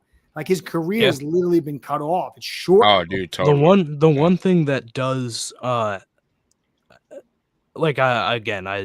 understand that. I hate like having to kind of rebuke all of your guys' claims, be like, I agree, but just one other thing to keep in mind. Drake May is not taken as bad of a beating as Jacoby Brissett has, or maybe as Joe Burrow did, or Peyton Manning, because Drake May can run. Drake May is fast. Jacoby Brissett at this point of his career is not that fast. Joe Burrow is not that fast. Peyton Manning, no, Peyton Manning not that fast. Drake May is. Drake May can escape a defensive lineman. He can run out and make a play with his legs, unlike a lot of those other quarterbacks. So even though, he is like going to get hit, or like Tua. Except Drake May doesn't run head first into defenders. Drake May is going to get hit. It's going to happen, just like how every other quarterback who has ever played football, whether it be in the NFL or in Pop Warner, they're also going to get hit. But Drake May is going to be able to escape a large portion of those hits, and instead of going down and getting hurt and losing 8 yards, he's going to make a play with his legs and get a first down. So that is the one kind of extra point to consider. Like, that has been brought up a lot, whether it be in discussions, I guess, largely with discussions among Patriots fans about Drake May starting. And now that he actually is, we're able to see it in action. he's not getting hit to the extent that Jacoby Brissett was because he's able to escape it, unlike Jacoby Brissett can. I will say this. Changes. Yeah, I will say this on May though. The film also isn't totally out on him, Zach. So I would kind of. I know, obviously, it's promising. He's promising. But I would kind of pump the brakes on borderline like elite quarterback range that you said earlier on him. Sure. I understand. Sure. I understand where you're going with it though. Like, because I get it. He's a rookie. You want to be excited for your quarterback, and he's doing some good things. However, a lot of backups in general, their first. I'm just saying backups. I'm not that he's a backup, but I'm just saying a lot of quarterbacks come in. A lot of the time they have these spans of games where they look really good. And then once film gets out on these guys, things kind of start to change. I'm not saying that's going to happen in May. I'm just saying now I feel like defenses right now are still trying to, get that film on him, see what his tendencies are. And I think you'll really start to really know where you stand with May, at least like towards the tail end of the season, because there'll be a lot of film out by then. And then obviously next season, will be the real for me that you'll know what you got at the end of next season is my point. I guess to more accurately put it, because I get what you're saying. Like more accurately put it, the traits are there. And that's what I'm saying. A fan, that's what I'm saying. As a fan, I get it. Like when Josh Allen came his rookie year, he wasn't supposed to start, right? His rookie year, it was supposed to be AJ, whatever the fuck his name was, that we wanted to trade. That was EJ. No, it was, the Bengals of a quarterback. We wound up trading him. Anyways, and then it turned into the worst quarterback ever. And what's his name? Who was the Nathan Peterman? McCarron. Yeah. It was McCarron. We traded McCarron. We put in Peterman. Peterman's so awful. Right. We had no choice but to put Allen in his rookie year, and he had a bad rookie year. But I get it. You see the tendencies. You see the stuff that you like going into the following season. I'm just saying, I like the tendencies. I like what I saw, but I also was like, okay, you know what I mean? Like, I'm not going to put him there yet until I see the next year, a full season. Where, now we built a little bit around him. You got a better offensive line because that's what we did. We had if you remember, Allen's rookie year, he had no receivers, just kind of like you. If you look at your team, right, it was very similar to the Buffalo Bills of 2018. We were in a rebuild year. That was not supposed to be an Allen starting year. That's why we didn't go to the playoffs that year. Allen had a really bad season that year. Our best receiver was Robert Foster and Zay Jones. I mean, just throwing that out there. Foster not even in the league anymore.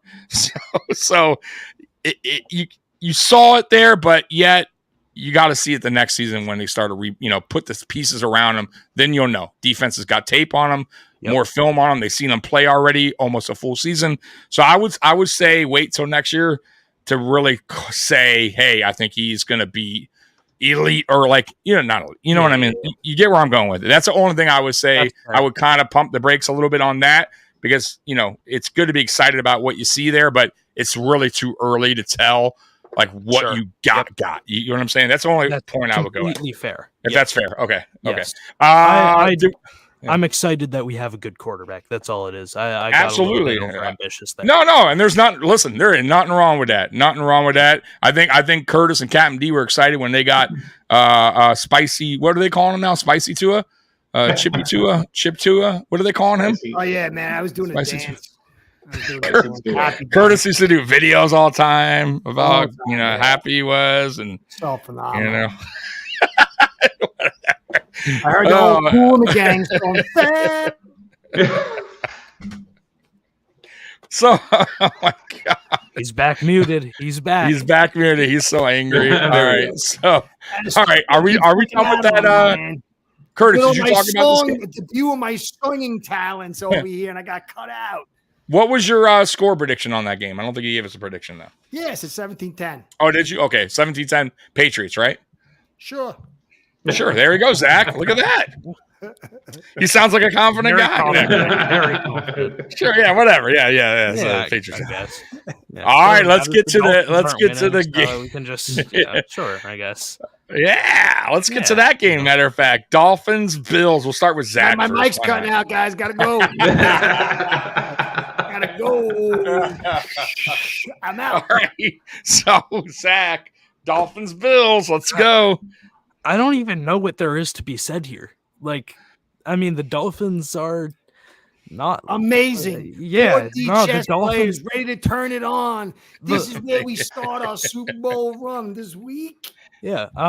Good job, right. Zach. If we're definitely, I'm definitely talking about the Dolphins here. Been one of the best teams in the league, and I'm definitely talking about the Bills here. Have been one of the worst teams in the league. Yeah, I didn't flip those two. I was zero. Yeah. Yeah. So the acid I put in your drink really is helping out. The Bills have looked dysfunctional, you know. All right, I'm gonna stop with this like little act. Yeah, the Dolphins aren't good. The Bills are. I really don't know what there is to be said. I think the Bills win this one. Maybe it's a little bit closer than we're thinking, since now Tua is gonna have a full like week, kind of get eased. He got eased into it a little bit last week. Now he's really fully back. I'll give the Bills a 30-20 win. I think that the Dolphins offense might click a little bit. I think that Achane will have another big game. Tyreek Hill does decent. I think it'll be pretty similar to what we saw last week from the Dolphins, statistically. So I don't think they're on the same caliber as the Bills. It might be a little bit closer than it should be, since it's a divisional rivalry game. Yeah, yep. You never know what the Patriots beat the Jets last week. Like, you never know what's going to happen with those types of games. So I think it might be a little bit closer. But can you believe this? Winning. This is ridiculous. Curtis with breaking news. Go ahead, Curtis. The precipitation 80% in Buffalo rain. Wow. 28 degrees.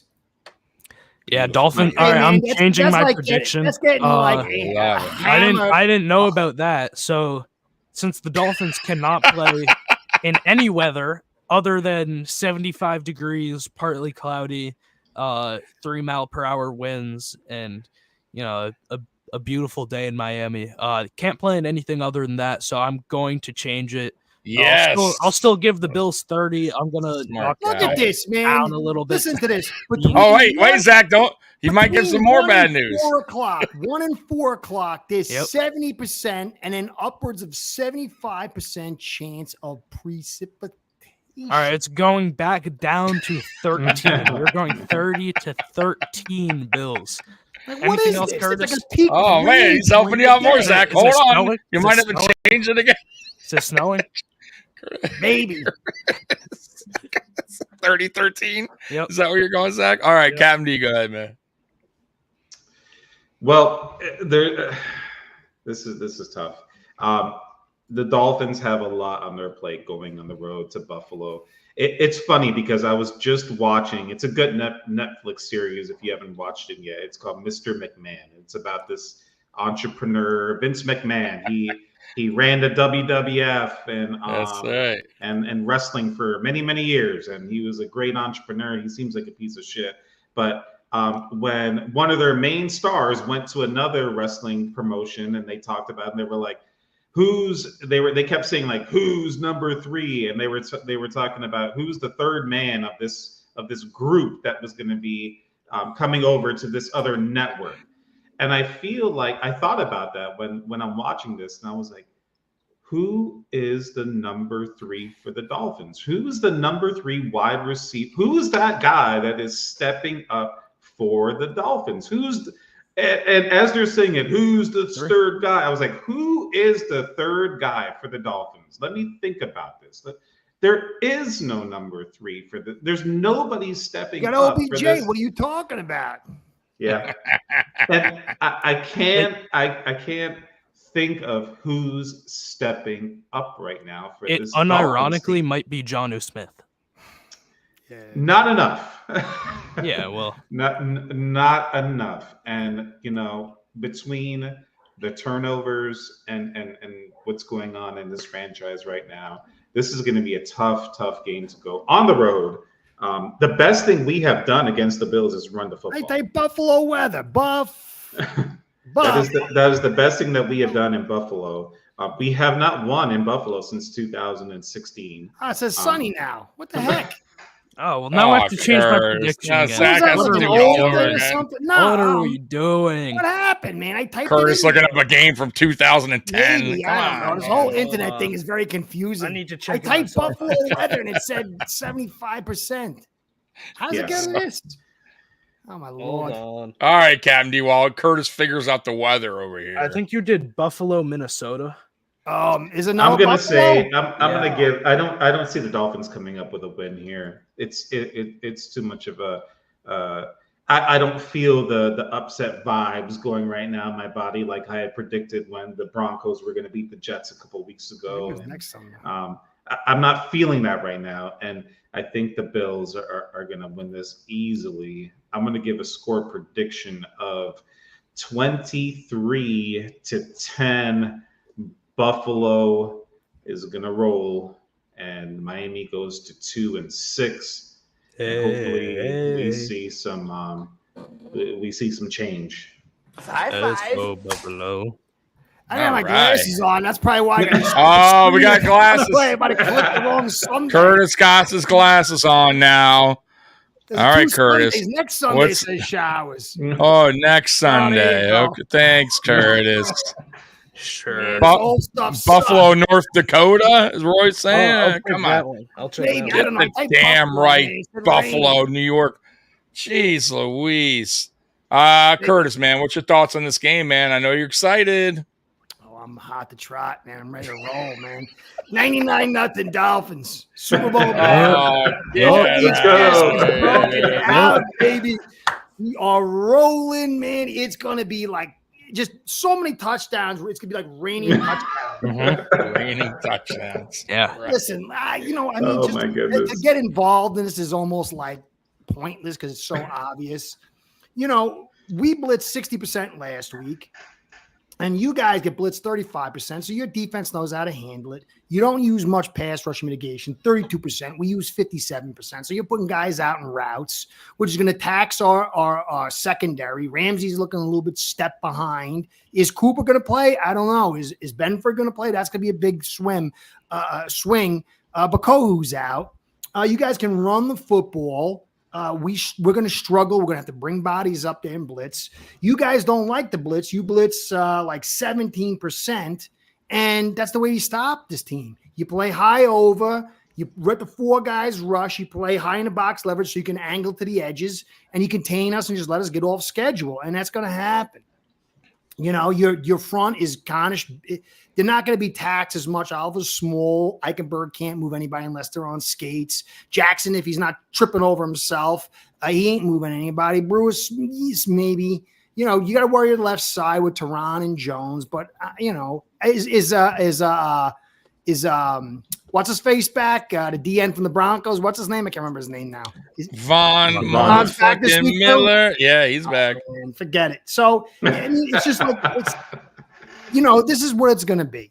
You guys are just going to play the patience game, and you're going to be able to put points on. We struggle at edge contain. That's why we got to bring everybody up. Holland's going to be out, so it's going to be May, who may or may not tackle you in the most critical situations. And then you got Poyer, who's like dog years. I mean, he can make a play here or there, but he's not good in coverage. This is going to be a blowout, 35-17.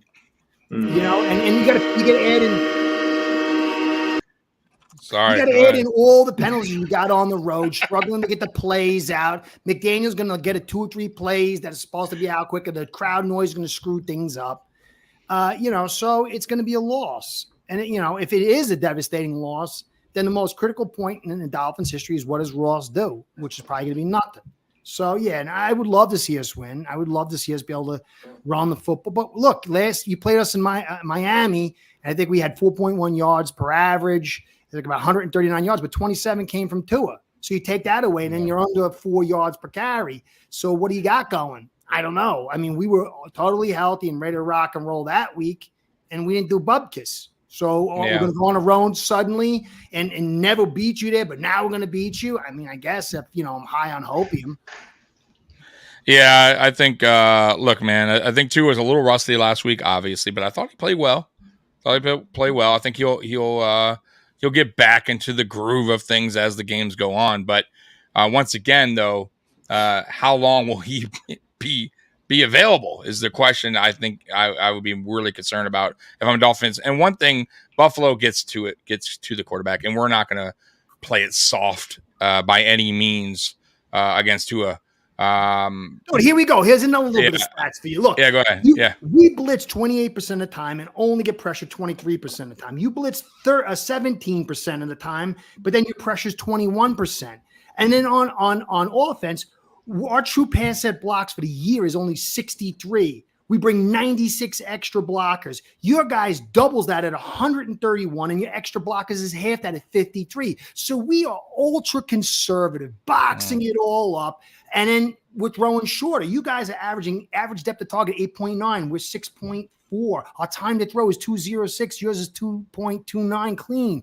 You have a far more aggressive offense, and you're able to get depth on it. And we play turtle ball and hopefully break something open on a lucky play or two. But everybody plays over the top. It's not good.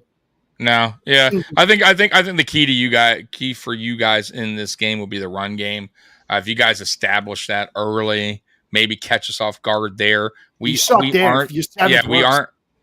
the best run defense for sure. But I will say this though, in our games, except for the Derrick Henry game, we have adjusted well in some of those games to some of the better running backs other than Derrick Henry. So I'm not overly concerned, but I think A-Chain will still get his. But we relatively play you guys pretty well. Your offensive line is not that good. No, what do you mean? Whoa. Yeah, no, it's not. We've got Liam Eichenberg and Jackson. Let's not get nasty and make stuff. You're right.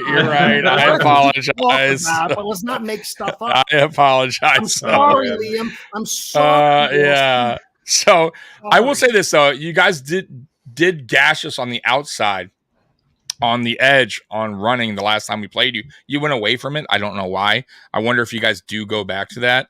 But we do have, I think Christian Benford will play. I think Bernard also will play. So we have most of our guys playing in this game that are returning. And Von Miller obviously is a big help returning as well.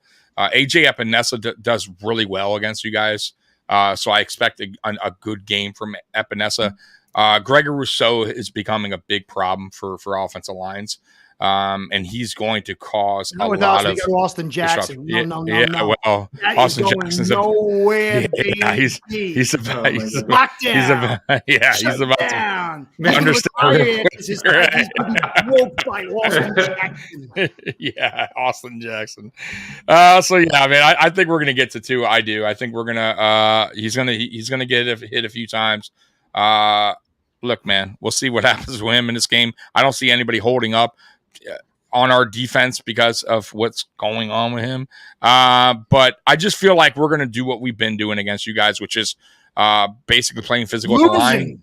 Yeah, lose. You guys are going to lose. We're going to play physical at the line. All the time. Hey, listen, you can make yourself up into anything you want. You could be a rabbit if you believe it. I believe we're winning.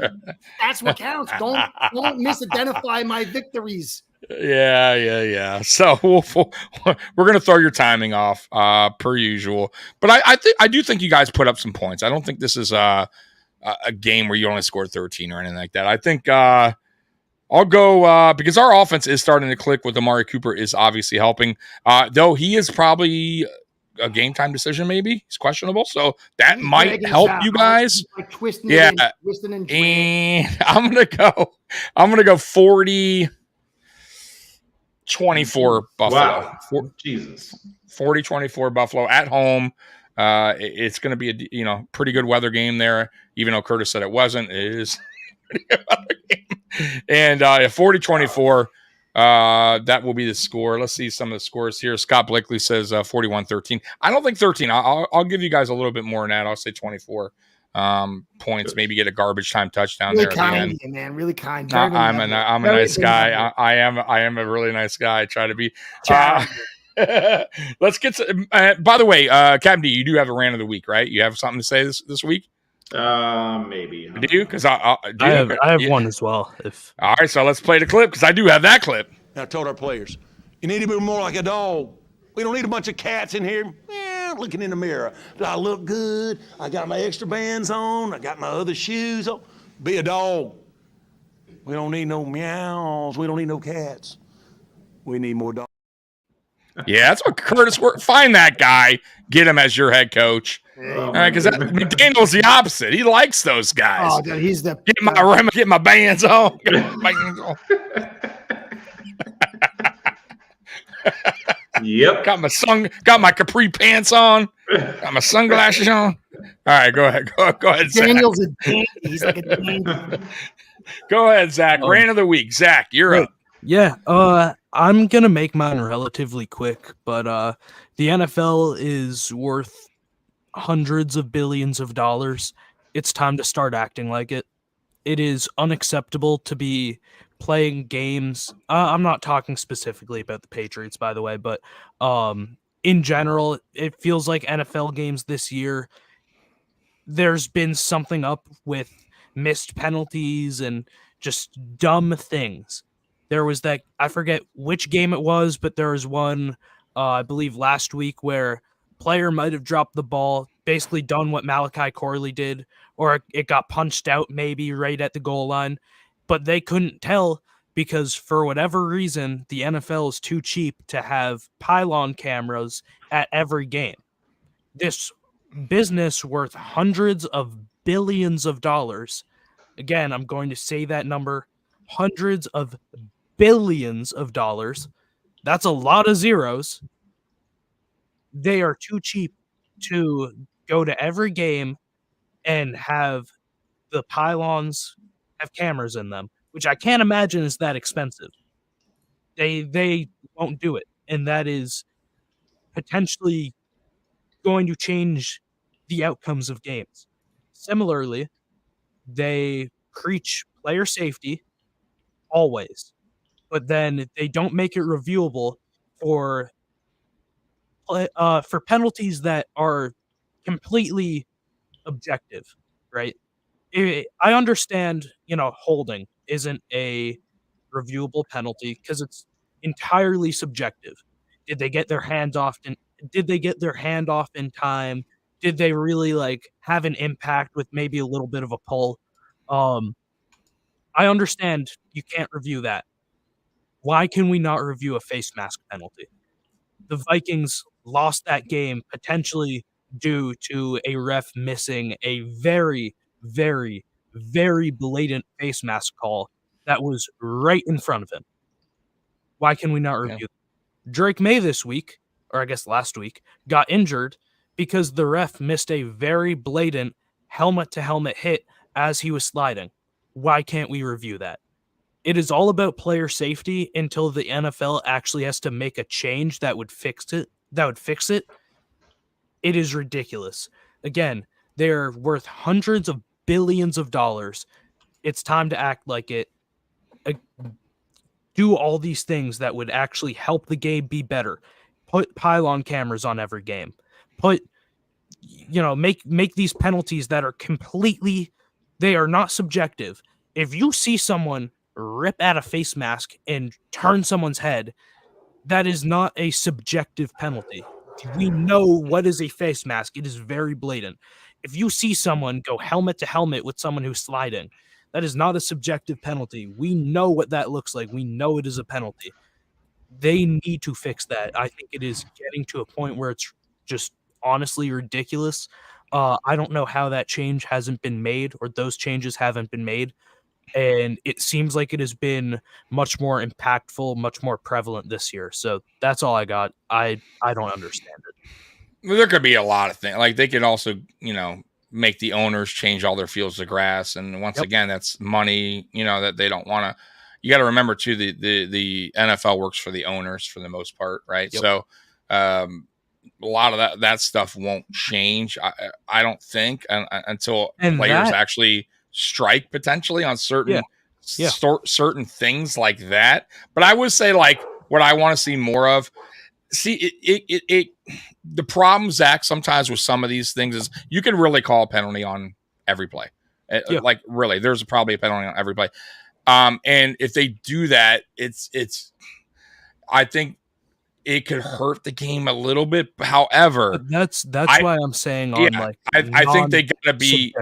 Yes, I think if it's like, for instance, if there's holding way down the field, had nothing to do with the play, can't really. I mean, I mean that's really ridiculous. But like you said, if it's a blatant, face mask, a certain part of the game, and I think they have been doing that thing where they call down to the refs. I know they've been doing it some parts of games this year where I think they call down and they say, after further review, we're going to go ahead and flip the call now, or it's change call. So maybe they could do more of that where they have referees actually or a crew up in the, wherever they're at, which I'm sure they do, and they can reverse some of these calls or change. But once again, it could get really dicey if it's against a certain team. And then next thing you know, I'm just saying it could get a little ugly as well. Cause I remember, I want to say 5 years ago, was it Captain D, where they were trying the challenges on non-calls, I think it was, or something like that, or calls. So, yeah. And then each coach had a right to challenge a flag, and it did not work out. Like it wound up being terrible. Took too long.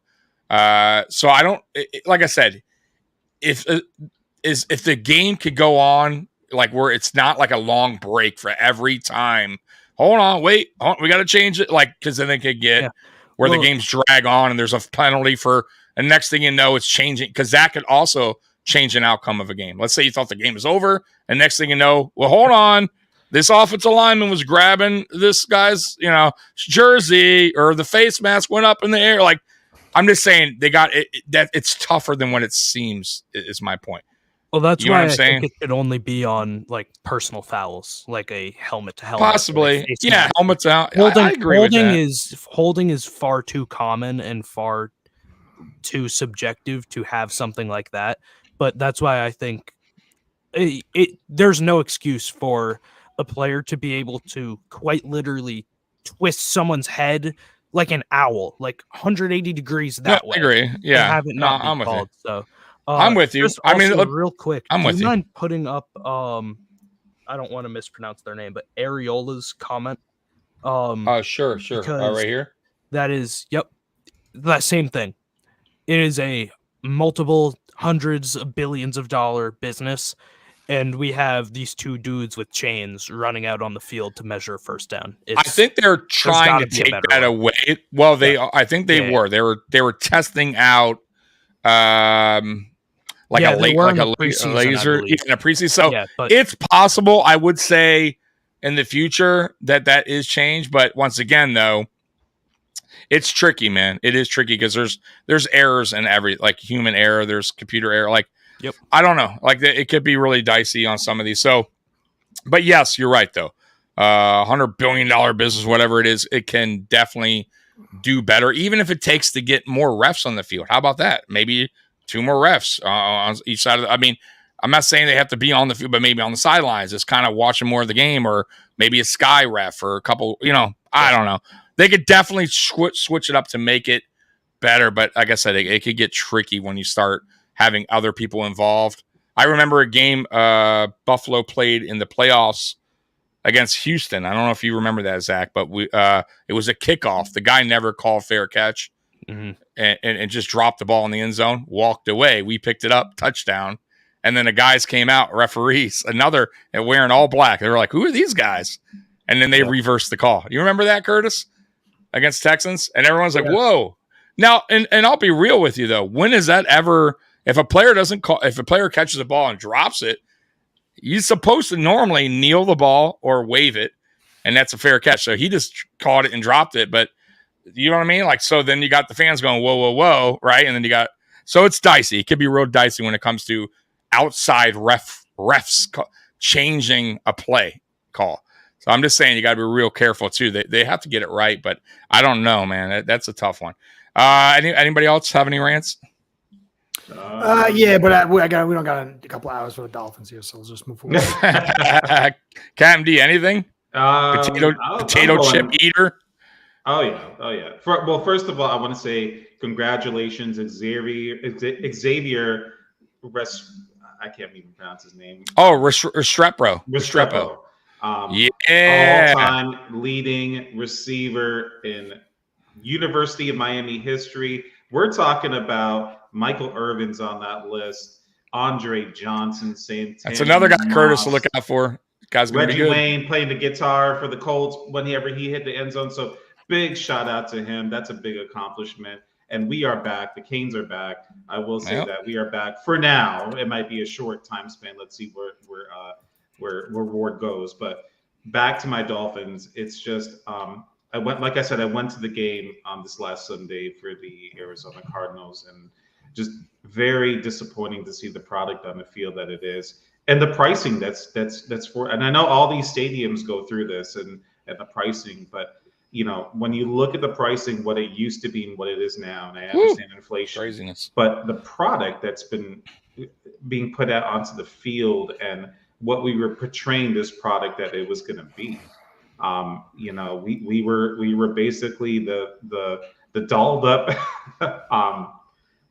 So back in 1996, they had a Chevrolet Impala Super Sport, and it had some add-ons onto it. It had leather interior, it had nice wheels. But then there were some guys that what they would do was they would put the Impala symbol on there and put the fake wheels, but it really wasn't an Impala, a 1996 Impala Super Sport. It looked like it, but it wasn't.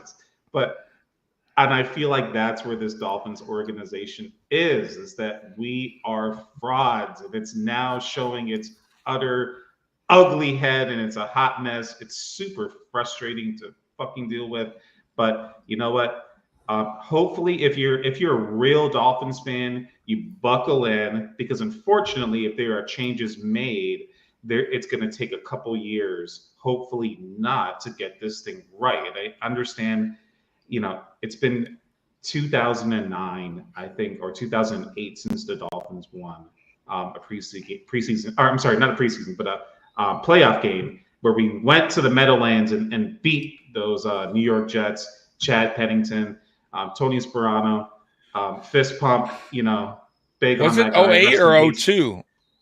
I think it was 2008 that we won a playoff game. We went on the road. It was Chad Pennington. Okay. Yeah.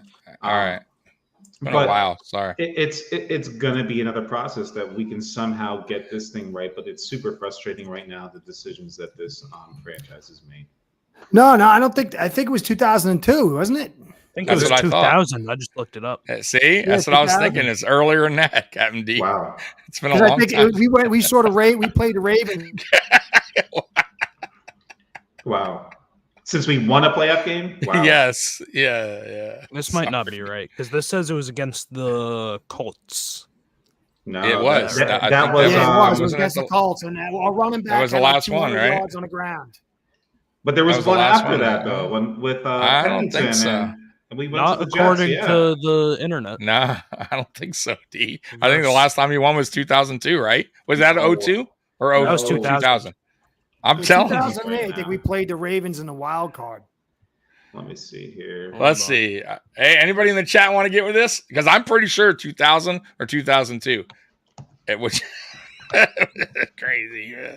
Oh, you poor Dolphins. That's all right. You guys are going to be all right, man. If you get Dan Marino back in the front office, man, help you guys out. We could turn this team around in 2 years. It would take 2 years. You guys get what was the guy that you brung in that one year from the Giants? Bill Parcells. Bring Parcells back. Bring Parcells back. Yeah. I believe that the game that you're talking about, Captain D, was the last week of the regular season. Yeah. Okay. Sorry to rain on your parade. And then it was a wild card game against the Ravens. We got blown. It was 2000 AFC East wild card. You won against the Colts 23-17. Yep. Damn. So, yeah, it's been quite a bit, bro. It's been a long time. It's been now you know why I'm so freaked out. Oh, poor guys, poor Dolphin fans. But that's 28th, 2008 was that Jets game. 24-17. 24-17 on the road. All right. Well, hey, Cam Dio's a good one. And Curtis he said 2 hours for his rant, so we're not going to wait that long. So, anyways, next week, I think we're on Curtis' channel, right, Curtis? Next week we're on. What do I know? Great, of course. I believe we are. I believe we are on. I hope we do. That'd be great. That would feel good. No, that would be terrible. So we're on Ace per Head next 99 week. Nothing. We're 99 nothing, man. You owe me money. We win 99 nothing. So next week, guys, next Saturday at 4 p.m. Ace per Head. And thanks so much, guys, for joining us. And we're out of here, man. Peace out. Thank you, Go everybody. Bills. Later. Bye-bye. See, Peter, he's too fast. You gotta tackle me. It's B. You gotta press B. I'm pressing B. He's too fast. Going over here? Going over here now? Never get tired.